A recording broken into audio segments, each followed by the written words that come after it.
were told to stay quiet, to endure in silence, to face challenges alone. But silence never define us. Women are actually one of the best peace builders you can come across, because they will build peace in the home front, they will build with their children, they will build in the community, they will build at their meetings and in their churches. Across Nigeria and beyond, women are breaking barriers, from entrepreneurs building thriving businesses to mothers transforming communities to everyday women. Women's World celebrates all sides of womanhood. We share untold stories of women from pain to victory. This is more than a show, it is a platform for women to be seen, heard, and to be empowered. Every story matters. Every voice counts because women are empowered to change families, communities, and the nation. Join us as we showcase women's untold stories. From pain to victory. This is Women's World on Global Television. Your story, your health, your power.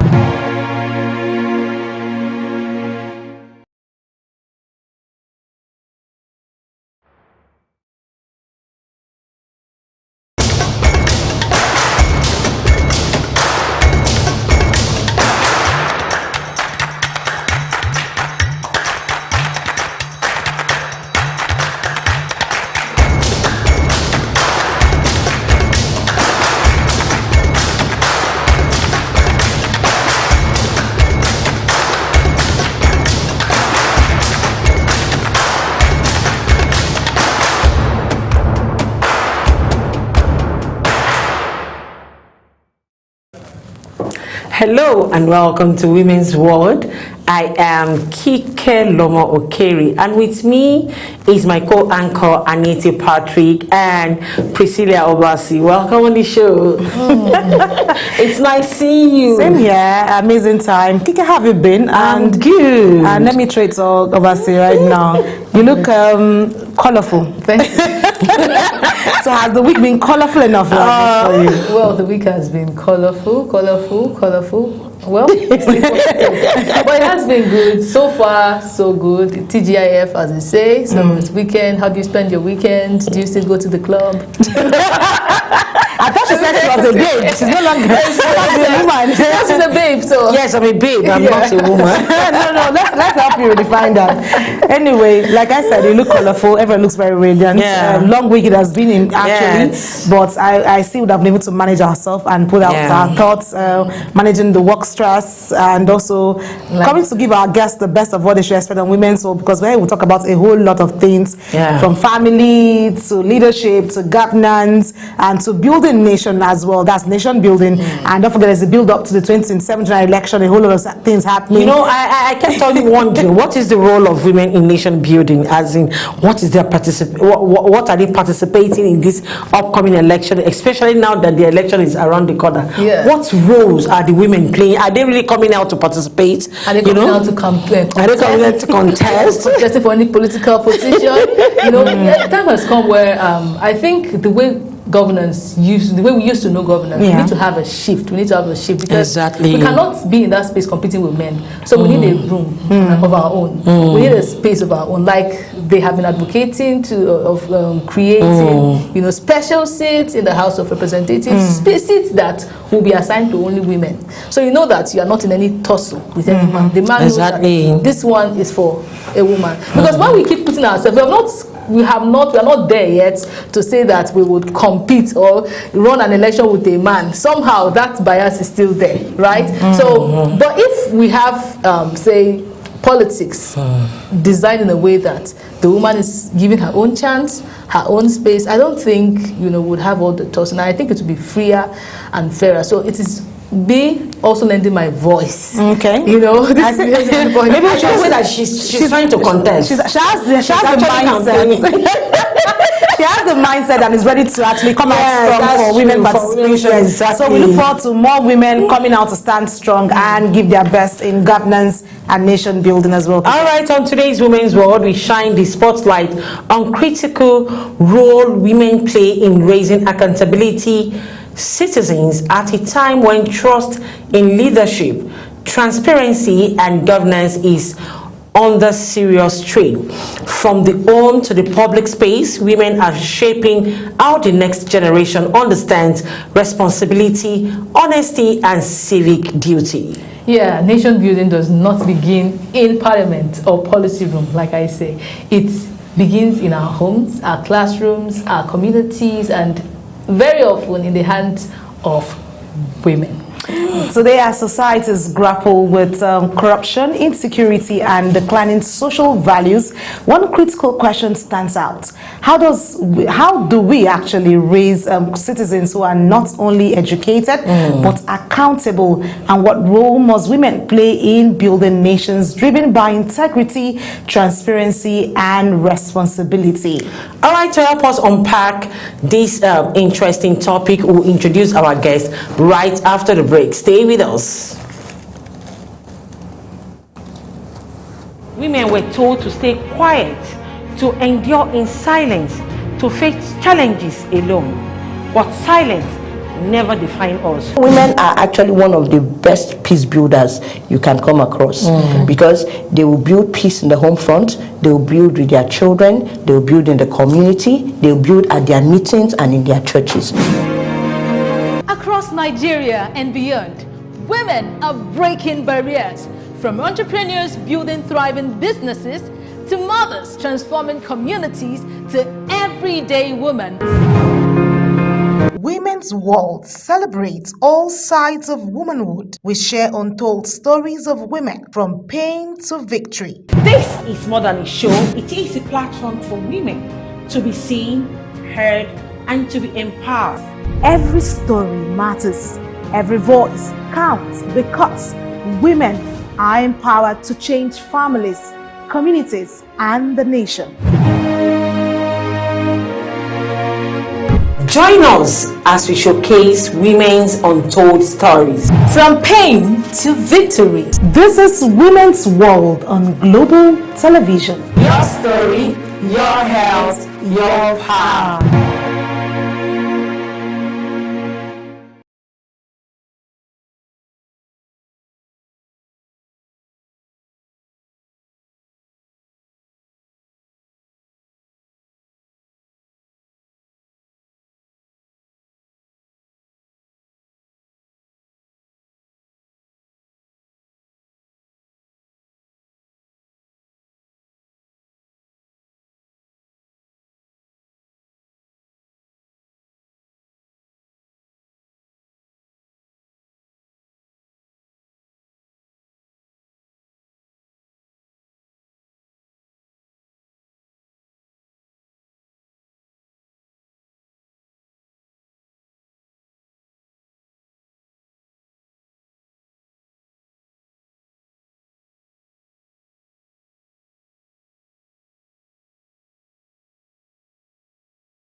Women were told to stay quiet, to endure in silence, to face challenges alone. But silence never define us. Women are actually one of the best peace builders you can come across because they will build peace in the home front, they will build with their children, they will build in the community, they will build at their meetings and in their churches. Across Nigeria and beyond, women are breaking barriers, from entrepreneurs building thriving businesses to mothers transforming communities to everyday women. Women's World celebrates all sides of womanhood. We share untold stories of women from pain to victory. This is more than a show, it is a platform for women to be seen, heard, and to be empowered. Every story matters. Every voice counts because women are empowered to change families, communities, and the nation. Join us as we showcase women's untold stories. From pain to victory. This is Women's World on Global Television. Your story, your health, your power.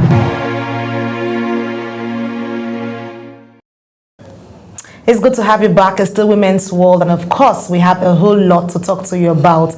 And to help us with this discussion, we have our guest in the studio in person of Faith Nwadeshe. She's the Executive Director of the Center for Transparency Advocacy. She has been at the forefront at the fight for accountability, open governance, and citizen engagement. Her work reminds us that accountability is not optional. It is learned, practiced, and defended. Welcome, Mada. It's good to have you join us on the program. Thank you so much. Good afternoon. Thank you for having me. I see we all look the African way and looking all radiant and so good to go. We've seen your work so far. We've watched you do your thing when it comes to accountability and ensuring that governance goes well from what you do. That accountability is our main focus. That's why we want you to speak to us on that. Let's talk about raising accountable citizens, which is one of our focus. What does accountability really mean beyond voting and obeying laws when it comes to governance? Okay, so thank you very much. So accountability for me, I have a very simple way of defining it or explaining it.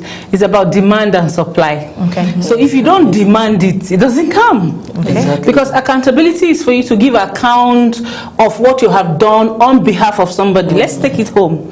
You send your kid to go out and buy something, and you give the kid 100 naira. Perhaps there's 10 naira change. If you don't ask for the change over time, the kid will begin to feel that it is his or her own right to keep it because you have not asked.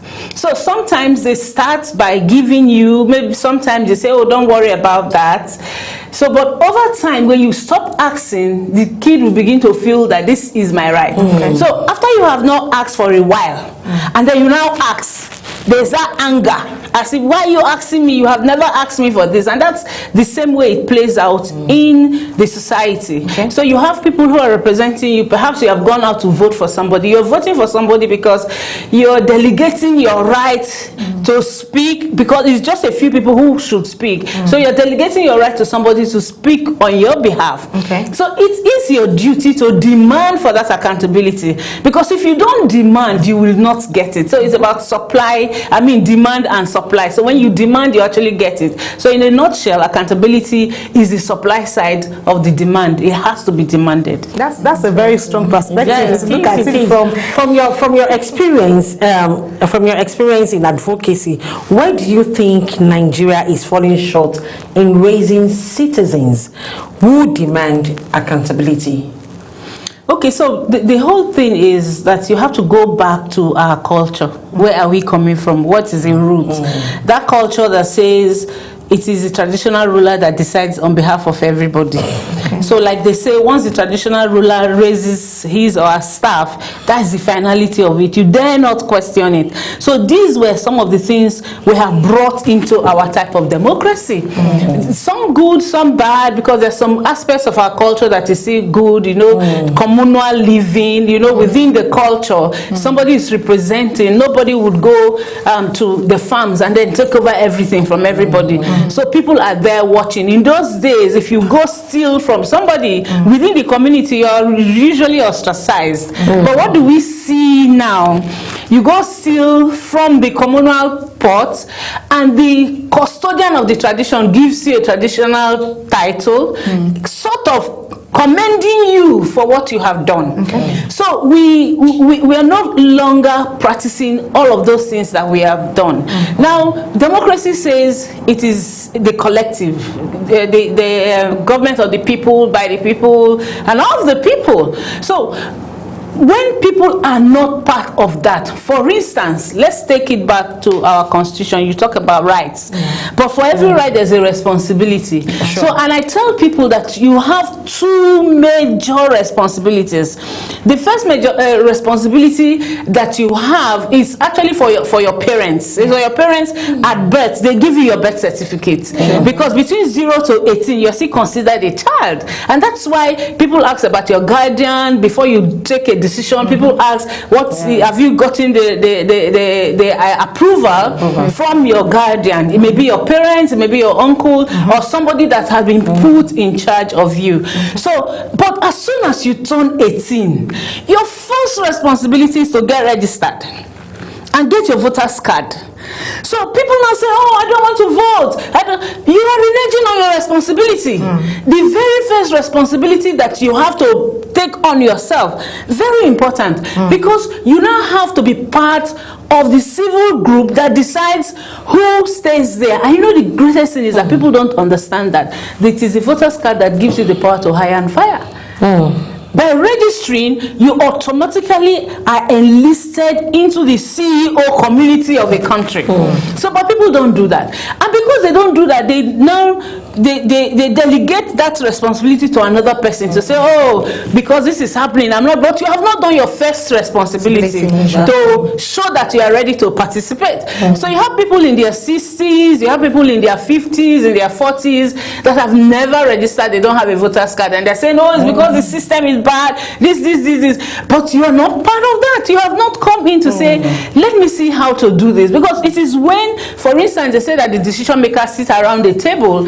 When you're looking at what is on the table, you're able to understand what is happening and make one or two suggestions that will help things to work well. So, but because we have not participated, we don't do all of that. At home, our parents are doing everything for us. You see somebody that's 30 years old is still living in the home and expecting the father or the mother to do one or two things. Perhaps some of them also still feels that one, registration is the responsibility of the father or the mother or the guardian to do that. So we need to raise people's consciousness to understand that there are levels to a responsibility. We say, okay, it is a right of everybody to vote and be voted for. And you know, before we go to this right of vote and be voted for, there was a time if you were a man and you didn't earn up to £100, you were not even qualified to vote, not to talk about women. You are almost taking the words out of my mouth, but it's the points of women. Because I like the fact that you're very vocal. That's one of the reasons why we had to bring you on the program to talk on these issues, because women are, in most homes, women carry the burden of survival. You talked about the guardian who guides the child, or the parents who guides the child till from the 0 age to 18. And I've seen you talk to women and every other person. I was in Anambra with you for the Anambra governorship election, and then I heard you talk about accountability, the need for citizens to take responsibility and hold their authorities accountable, because they have 4 years in, 4 years out. So if they're not accountable to themselves, what else? The man will come in and go. But they needed to pick people who understands their challenges and commits all of those things, and that played out for them because they finally picked who they wanted. But let's come back to women as first civil teachers, because you mentioned that in many homes women carry the burden of survival. How does economic pressure affect the ability to raise children with strong ethical values, because that guides or sets the tone in terms of accountability? Yeah, also thank you very much. So some of this, especially the economic aspect of it, tells a lot on women, because of the way we are created, because of the way we are crafted. And I keep telling people that, oh, okay, it is okay to say the woman is the weaker sex. But if we go back to creation, and this is what I say it because I have a civil engineering background, and then they say that there's a defect within any of these walls. What the builder will first of all do is to test the wall and see the strength of that wall that is going bad. And to remedy that wall, it has to bring a material that is of higher tensile strength to be able to hold that side of the building that is falling.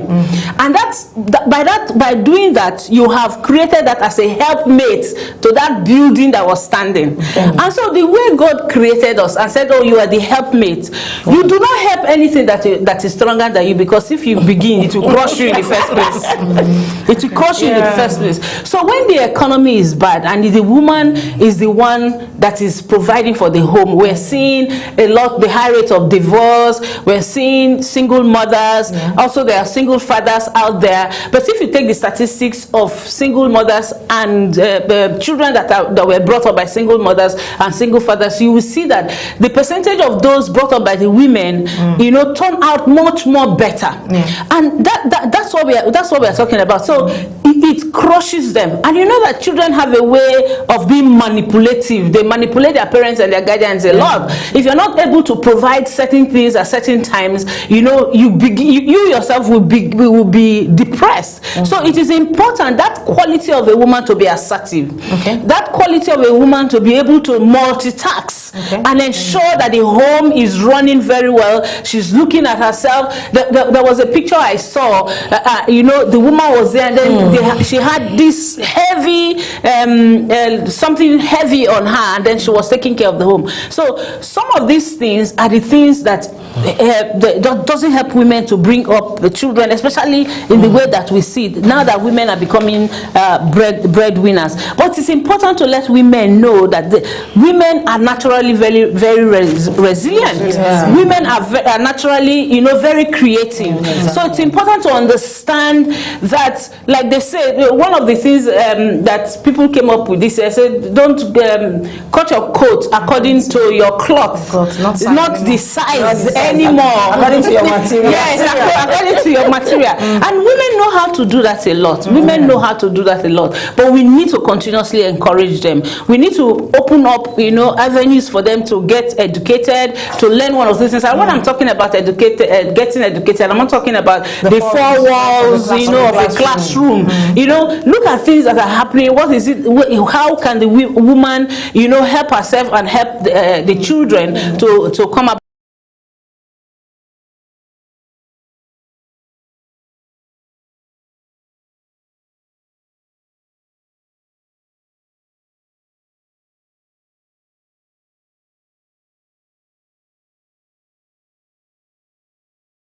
How does the everyday action, like normalizing bribery, cutting corners, right, and undermining the value women try to teach at home? Again, what role can women play in breaking the cycle where corruption is seen as normal? Thank you very much. That's a very interesting question. Because I remember the former petroleum minister, anyway, the Ziani. I was asked a question. You know, okay, so she was the first female petroleum minister, and this is what is happening, and all of that. The fact that the person is a woman doesn't take away the humanity from the person, and doesn't take away the reality of the society or the environment that he or she finds himself in that place. But most importantly, what you see is that a lot of women understand that if there's hardship within the society, it tells more on them. So they try as much as possible to find a balance and get their children. Now, you know, it is women that will come up with these kind of proverbs, you know, trying to get their children to be upright, to follow the right path. And then if you take the percentage, again, I keep saying, let's take the percentage of men and women who are involved in these things that we're talking about. If you take the percentage of women compared to the percentage of men that are doing that, you just see that women are just newcomers to the block. It's just that by the time a woman gets involved in it, it's like, oh, you think that you're the one that knows how to do it. I can do actually better. But society would come down on her, you know, criticize her, make her not to take up any position. But at the end of the day, it is the society, it is things that we're seeing happening within the society that is playing out and throwing up all of those things that you find yourself, because you are in the home, you are the father, you are the mother, you are the uncle, you are the breadwinner, you are the provider. You find yourself in such a situation, like you want to say, oh, if they say if you can't beat them, you join them. But joining them in this case is a negative joining, because most times when you have 5 people gathered, 4 men and 1 woman, the woman will be thrown under the box. So talking about thrown under the bus, that's where we need to find a balance, because there's a whole lot of clamor for women participation, women's involvement, and equity. Finding the balance, like I always say, it's not about what's it called, trying to prove yourself they're strong or anything. So when the weight comes down on the woman, so how do we find our balance? Because like you said, you can't take the humanity away from a woman because of her gender. when it comes to, because like we all went to school, we all have the certificates, we all have the experience, our opposite sex also have. But when the weight comes down, the woman looks like she's alone in the space. Exactly. So how do we find this balance in the long run? I think we need to do a lot more about supporting each other. We should create support groups that don't just criticize, that don't just talk about the negative things, but also support. Somebody asked a question once I was on a program once, and the person said, today we are not going to take complaints. We just want to take solutions. And there was just one caller. This is a program that people will call before it's a 1 hour program, and before the end of that program you have like 10-15 people calling. Some may go through some, and on this day the presenter says, we don't want to take complaints, give us solutions to these issues, and there was just one caller. Wow. Throughout the period. So it's important that women, we understand ourselves, we understand the challenges that we're having, but we come together to support each other and then build one another. Where there is a gap, there is a woman out there that will definitely help to fill that gap. And when we recognize that these are the challenges that we have within the society that we have, we don't need to say that because we're having this, we need the men folk to validate us. We can validate ourselves. Definitely. Because sometimes a lot of women have become what they are because of their resilience and the way they have brought themselves up. So it's important that we continue to say a lot of positive things, give opportunities for growth, and then support. Most importantly, psychosocial support for women is very important. Okay, so I'm going to take you up on this because you have done a whole lot. That's one of the things I said. You've done from the extractive industries, the community base. You've done your own research. You've built women from that perspective, and women youth to understand their power. So I'm going to ask you, do you think society places unfair expectations on women to fix moral decay without giving them real power and support when it comes to these communities who have these challenges, from your work so far on that? Yes, so sometimes you go to the community and they already created some roles for women, and one of the roles is that the woman should be the moral instructor within the community. So the men folk can do whatever, the leaders of the community can do whatever. But if a woman, as much as finds herself in any of that kind of environment, they call a village meeting for the woman. And if it's at home, you see they call a family meeting for the woman. And then sometimes they say, oh no, the man is a head, and people forget that the woman is the neck that needs to get the head to turn around. So because of that burden of the moral instructor within a community, and it is not just when you become a woman, it is said as soon as you are born. A girl, as soon as you are born a girl in a community, and as you are growing up, you're hearing, oh, you don't know that this is your brother, even if you are older than that brother. This is your brother, you should take care of him. You are the woman of the house. You are the one that should show the example. So the brother, yes, don't talk to him anyhow. Both of you come back from school and you say, oh mommy, I'm tired. No, let your brother come. My son, Junior, go and take your bath. You go and make sure, bring food so that both of you can eat.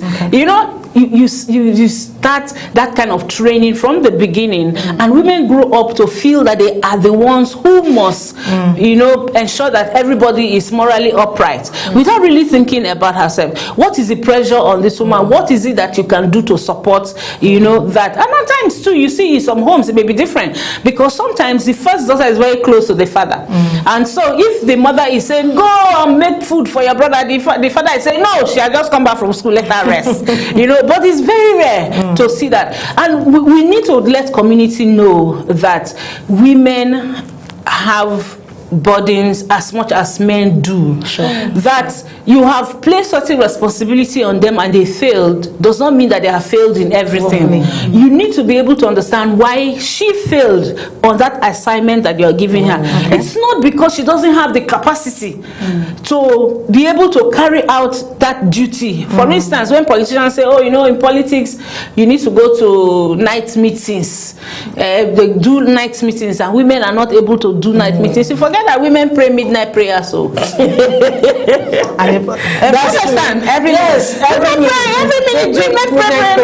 So if you are going to a meeting too, we can go there even if you don't come to do our prayers. So the fact that society places a lot of burden on the women and expect us to excel in everything, forgetting that we are also human, is one thing that, you know, once the woman fails, it just throws her up as if, oh, she's the weakest person, she's the one that shouldn't be able to do this. And you know, ironically, when men do the same thing, we're happy to just say, oh, he can do better the next time. I want to add on to what you just said now.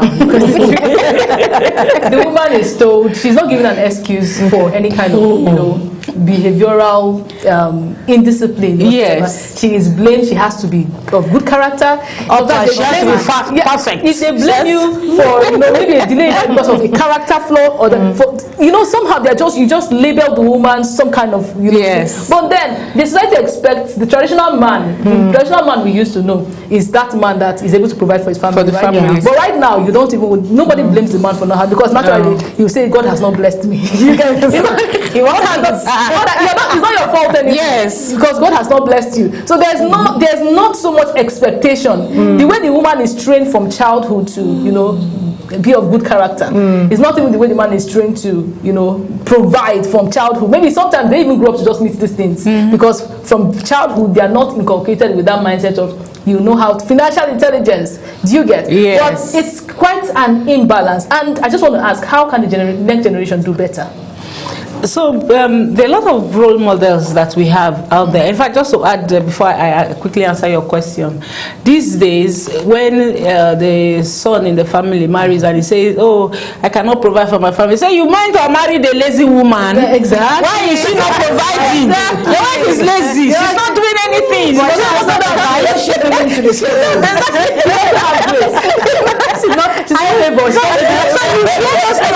And then the young boy wants to get married, say, look for a hard-working woman, or in fact, look for a banker, or look for somebody who can provide. We're not even talking about those that are physically or somehow challenged. They have a wife for them. They are character-wise, and the solution for them is to get them a wife that will fix them. That will fix them. But are we the fixer now? I fix them. No, but we are created to be fixers. No, and we were created, but not in that sense. Yes. A matured person that has formed already. How do you teach an old dog new tricks?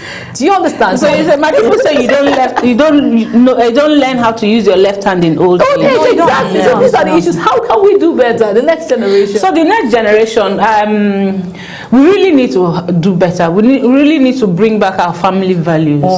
Some of us grew up in families, in homes where your father says, "Oh, if you have done something wrong, please come home and let us know. We are family. You need to do this." They tell you the kind of parables, tell you how your backbone are your brothers and your sisters. You don't need to do. You don't. But because of the fact that everybody is now a hustler. We don't have time for that family time anymore. In my old age, I'm still going to school. So I call my son when he's misbehaving. I say, "Me, Seb, I'm going to school." We don't have that time, that family time. Those days you sit down and they tell you stories about your family lineage. They tell you the principles that is holding your family, why your family is like that and like this. We no longer have that kind of time. And you know, because again, we have social media, which didn't happen when we were that young. So a lot of people are turning to social media. A lot of people are turning to their peers, and the school says, "Oh, don't do this." But because my classmate is saying that, you come home and say, "Mommy, my classmate is doing this," and you say, "No, you cannot do that." You say, "Am I the only one? Every other person is doing it." So we really need to bring back our kin. Okay. Truly.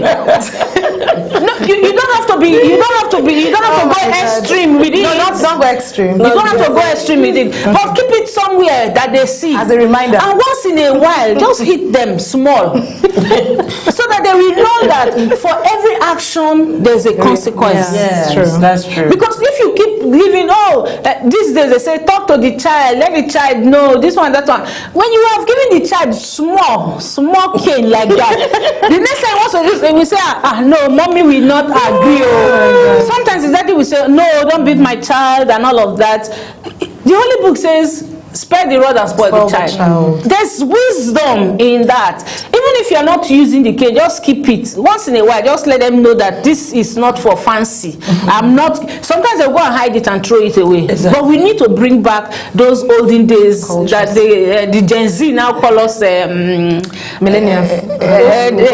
Old school. They call us old school, but it's important we do that. Training different. Then again, it's also important that we let our children know about our culture, where we come from, because it's the culture that defines a people. The people without a culture are not, they are really not, classified into anything. So it is important because things are happening. You are having people saying, oh, they have their rights to do whatever they want to do. But if you train a child from the home, inculcating those cultures, and that's why you see Africa.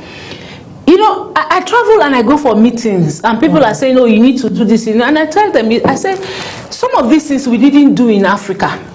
You understand it? If you stole in a community, they will ostracize you. Everybody will say that is the son of a thief. That's true. But now people are stealing, come on, and then we're giving them titles, we're voting for them every day, in and out, and nothing is happening. So what examples are we leaving for those children? It is important that we do that. It's important that we instill our values. Let people know that we have values as Africans, as Nigerians, and this will really take the children a long way, especially the young ones like you asked. All right, so we'll continue our conversation on the critical role women play in shaping accountable citizens, from teaching value at home to advocating for transparency in the community. The next segment dives deeper into practical ways women are building the next generation of ethical, responsible Nigerians. Stay with us. Don't go away. You won't want to miss this. Women were told to stay quiet, to endure in silence, to face challenges alone. But silence never define us. Women are actually one of the best peace builders you can come across, because they will build peace in the home front, they will build with their children, they will build in the community, they will build at their meetings and in their churches. Across Nigeria and beyond, women are breaking barriers, from entrepreneurs building thriving businesses to mothers transforming communities to everyday women. Women's World celebrates all sides of womanhood. We share untold stories of women from pain to victory. This is more than a show. It is a platform for women to be seen, heard, and to be empowered. Every story matters. Every voice counts, because women are empowered to change families, communities, and the nation. Join us as we showcase women's untold stories. From pain to victory. This is Women's World on Global Television. Your story, your health, your power.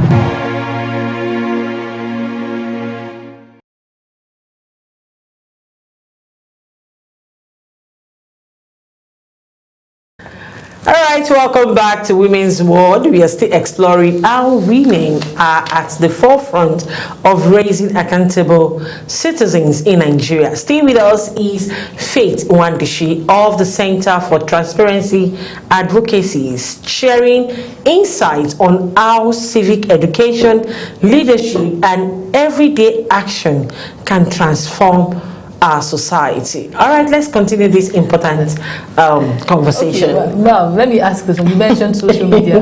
Social media is now part of our world, and there is nothing we can do about it. Exactly. So it has become a major influence on our children, young people generally. How can women help navigate misinformation, entitlement culture, and instant gratification? Somebody said the Gen Zs now are not people that you want to tell. They want to get rich instantly. Yes. There's nothing like you process, you work hard. So we need to understand how to follow these young ones, right? Else we'll totally lose them. So how can we navigate that path, and still instill that discipline and accountability? So you know that social media is for this generation, but we also had the inception of television. Read the history. And then parents were afraid that their children were getting educated through the television and because of the content. Yes. So social media is about content. If we are deliberate about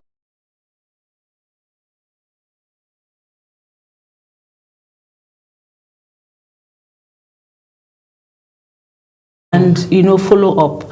Now we also see that even cartoons these days are not giving the kind of support that they gave those days. That's true. So you will see cartoons those days, you will see heroes, they were doing good, fighting the oppressed. But now if you don't take time to watch the content of cartoons, your child may just derail because of the content that that's true. So these are some of the practical things that you can do. Become a friend to your children, and then let them understand that these are the kind of content they can watch, and so that when they now get access to other content that doesn't help to strengthen them morally, the first thing that comes to their mind is, oh, mommy or daddy said this, or we had this conversation in the house. Growing up, we had a family doctor then, a medical doctor who couldn't explain to his daughter about reproduction. Wow. He couldn't. He was our family doctor. He came one day to my mom and said he can't talk about reproduction with his first daughter. We have come from that. Now you can actually go on social media and see content on reproduction. That's true. And then your child can come home to ask, so how are babies made? The next thing you say, hey, this speaking, you are going bad, or this. Some people say, this speaking don't spoil, instead of correcting it and giving the information. Sometimes you're watching maybe some content on TV, and there's somebody that is kissing. You see your children, they begin to do like this because mommy and daddy are there. That is an opportunity to begin to speak to them about these things. You understand it? And also, we know that society is hard. Things are becoming more difficult every day. But we need to be able to let children understand that integrity is key. Hard work is key. People see you sitting down here. They don't know that you have gone through primary school and secondary school and gone to the university to be able to sit here. Somebody just sees you on TV and feels, oh, this thing is making a lot of money. This is what I want to be. Tomorrow, the person sees himself on TV, and because they're not giving money, Do you understand what I'm saying? Yeah. So these are some of the practical things. And I was going to share with you people very shortly an experience I had when I was growing up. So my father lost his job. We had to move back to the village. My mother started doing some confectionaries, baking. And then I would take, after school, because I went to school in the village, after school I would take it to the market. So this particular day, there was one other school, not my school, was having their inter-house sports. And it was the market day in the village. I had crossed from school and taking those things my mother was selling. I took them to the market. I left my basin, everything I was selling at the market, I left and went to the other school to watch the inter-house sport. By the time I got back to the market, somebody had carried my basin back home. Ew. Because I left money, everything. I just left it. I went to watch the inter-house sport. But when I got home, my mother was asking me, what happened? I didn't know what to just say to her. I didn't know what to say to her. I stood outside. She said, no, come inside. Come and eat. She put water for me to bath. Because I told her, said they were running and everything. So even me, I injured myself. Do you know that she allowed me to sleep? By 8 p.m. in the night, she woke me up and said, come, the basin you took to the market, where is it? I just knew that Kasala had busted that. Sometimes we don't do that. We don't do that anymore. We don't do that. And that's the area of addressing this idea of the mentalities. You ask misinformation, entitlement mentality. You understand that? So we should be able to correct children and let them know their place, let them know what they're entitled to, and be able to also show them love as much as possible. Because if you don't have that love coming from home, definitely you go outside. How do we draw the line between you will not go through what I went through? Sometimes you want to tell That thing I went. So let me tell you, built us, but we will not tell our children. That thing I went through. No, my child must not go through what I went through. Okay, so somebody was sharing with me on a PTA platform. Okay, they were talking about that. I think the head teacher or the proprietor of the school was setting some rules for students in the boarding house. This was not going to happen. You're not going to bring phones. If you bring phones, you'll be expelled. These are people in JSS, not SS. People in JSS. So they were not saying, and then somebody now said, "Oh, you went to, some of you here went to boarding house. It didn't happen like this." Then somebody just said, "No, it cannot happen to my child. Or even because it happened to me, it cannot happen to my child." And I said, "Oh, you are teaching your child indiscipline because it didn't happen to you." In those days in school, in boarding house, some of us went to boarding house, and we know how they kept us, you know, visiting days. I don't even remember if they used to have visiting days those days. I think we're the ones who would go home and do that. But now you're seeing parents come to school, bringing different gadgets, giving them, you know, giving them money. Even when the school says, if you want to give your child money, let it be like pocket money. Some teacher will keep it. If the child needs that money, he or she will go to collect that money, perhaps maybe to cut their hair or something like that. But you know, and you can imagine when a parent says, "No, this thing that happened to me cannot happen to you." That thing that happened to you is what made you who you are today. It doesn't mean that your child will go through exactly the same, but you should be able to, when you see the opportunity, allow the child go through it and let that child learn a lesson from that. Because I've not seen where a parent is taking care of the child and the child, you know, where some parents do it because they don't care for those children. But my people, there's a parable in my place that says that the you know, the mother hen, the mother hen, that the food that the mother hen places on the chick does not kill the chick. It doesn't. It doesn't kill the chick, but we're seeing a lot of different things happening these days. There are mothers who are throwing their children away, who are doing so many things. But let us also look at those wonderful things that had happened in the past, and then, you know, use them to do content on social media so that we can especially help our Gen Z mothers that are coming. People are sexualizing their children or content. You look at the kind of dressing and they call it content. We didn't do that in the past. In fact, you will not see my son on social media, his picture. He is 12. But you will not see him. I've never posted him on Facebook. I've never posted him anywhere. And I learned that from somebody. I learned that from somebody. So some parents commercialize their children from birth. And we say, "Oh, it is content." Some of these things we need to be able to, you know, have a way to handle them. As soon as the child turns 18, you train the child, you bring up all of those things. Whatever decision he or she takes is his own decision. But at least you have helped to mold his character or her character step by step, and ensuring that the child is assertive and understands that there's difference between right and wrong. You know, those are the fundamentals. Ensure that nobody bullies your child. Ensure that the wrong information is not given to your child. If your child comes home and you see that the information he or she has given you, there's a semblance of misinformation, sit the child down and let the child understand the consequences. It is not easy. As we're talking about it now, it's like, oh, it's happening like that. I tell you, even me, I still have those challenges. But every day you keep practicing. You don't say, "Oh, because I have done it the first time and I won't do it the next time." No, it shouldn't be. But again, you know that sometimes it is the first child that takes all of the beating and the stress. The last born, So people like us that enjoyed all the beating, that received all the beating. like me, I'm the first daughter. I'm the first daughter, so I know what it is to carry experience. As the assistant parents, we do all the.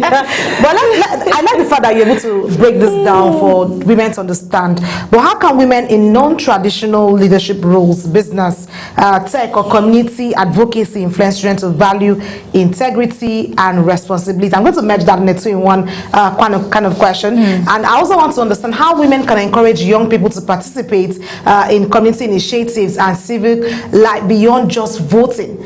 You know, why we look at the non-traditional or traditional leadership roles, but how can women also put that in all and also go beyond just voting rights and understand their role?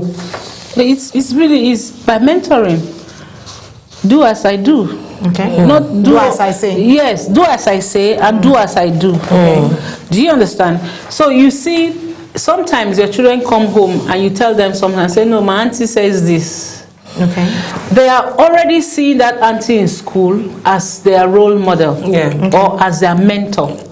So you need to be able to put yourself in a situation or in a way that your children will see you as that mentor. So you are in business, you're doing, you're running your own business, or perhaps you're engaged at, you know, those non-cultural roles. You need to let your children understand the processes that you went through to get there. Where you are. Let them understand that it was through hard work. Not because your child says, oh, I want egg, tomorrow you go and give the child egg. Today there's no egg, there's an alternative for egg. Give the child, let the child understand that there's a process to get to where you are going to. It is also important that we, you know, do the right things, the right body language that your child will understand. You have your friends sitting down there and your child is there and you're having all of those conversations, maybe from school. You want to have those conversations and your child is sitting around that. You're forgetting that some of them are smarter than AI. So Very smart. some of them are smarter. So you come back to the child and say, don't do this. And say, ah, mommy, but you were talking the other day with your friends and you said this. You know, immediately you've realize that there's something that you have done. So most importantly, we have to be mentors to our children and friends to our children. Sometimes it's difficult though, but then again, for us to be able to build the culture and all of that, a lot of us in this place, we are from different communities and everything. When last did we go to our village meetings? When last did we participate in village development or even our street development? You stay in an estate or you stay on the street, they're calling for meetings. When last did you go there? You have to go there to contribute. And when your children see you contributing to society through those, even in church, at the mosques, anywhere you find yourself and there's development happening and you are playing a role, you're already setting an example for your child to understand that you have to be part of this process to contribute positively to that process. Well, if we keep talking, we will not live here because a lot of things need to be set straight. Accountability from the home front to the society, to every part, both the religious parts of the world. We need to understand ourselves because Nigeria, let's start from our home front. we're a religious nation, and just like you said, train the child. When you train your child from the foundation is not fault. If the foundation is right, the future is bright as well. So it goes a long way. Thank you so much. Thank you so much. You had fun. You had fun. We should call you back. We should get you back. Exactly. To talk to us Thank more. you so much, Faith Wandishi, for your courage, leadership, and unwavering commitment to nation building. You are watching Global Women's World on Global Television. We've been discussing raising accountability citizens, the role of women in nation building, with our guest Faith Wandishi, Executive Director of the Center for Transparency and Advocacy. Thank you so much. Thank you for joining us. Thank you. I am Kike Lomo Okere. To stay connected, kindly follow us on all our social media platforms using @GlobalTVNG. Till I come your way with my co-anchors and saying Thank you for watching. Have an amazing time. bye-bye. Bye.